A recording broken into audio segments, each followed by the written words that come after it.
officer accelerated to catch up to defendant and reached speeds of over 100 miles per hour to keep up with him. The defendant traveled about 7 miles in about 4 minutes. Upon contact with the defendant, officer observed glassy eyes, a strong odor of alcoholic beverage, an open beer can in the center console, a 6-pack of beer in the passenger seat, and spilt beer that was still cool to the touch in the front passenger seat. Drinking while driving? Yes, Judge. The defendant admitted to drinking. SFSTs were conducted, 4 out of 6 HGM, 6 out of 8 walk and turn, 2 out of 4 one-leg stand. DICs were read and consented to.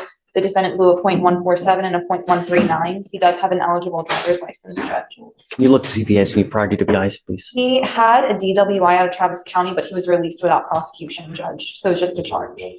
2 things. I am ordering you not to drive at all. You will be signing an affidavit with me today, Mr. Egan. This is a promise that you're going to make to me that you're not going to drive. I don't give a rat's behind what your excuse is. I don't care if Mother Teresa needs to ride to church.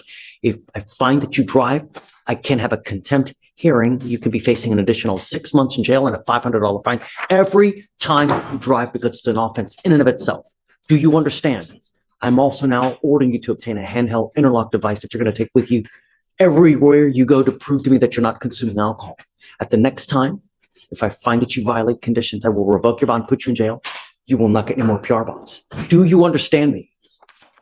We are sending a court order to DPS in Austin so that every single officer in this state will know that if you are pulled over, any car that you're to drive must have an ignition interlock on it. I'm ordering you not to drive at all. But if at some point you do, by some miracle, get the ability to drive, I'm ordering you not to drive any vehicle that doesn't have an ignition interlock on it. So if you're caught driving a vehicle and it doesn't have an interlock on it, you will go to jail. Do you understand? And then if I find that you drive, we can have a contempt hearing. So just don't drive and don't use alcohol. Do you understand? Or illegal drugs. We are going to reset your case to give you time to hire a lawyer. So I will have you come up here, swear to us that you're not going to drive. I'll get you to Ramona sign it. No, sir. You're still talking. Sorry. I will get you to Ramona sign a reset. You will then get with Felicia for your bond conditions. And after that, we'll let you go. Don't pick up any new cases.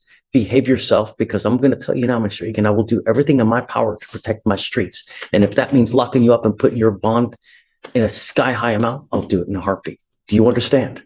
All right.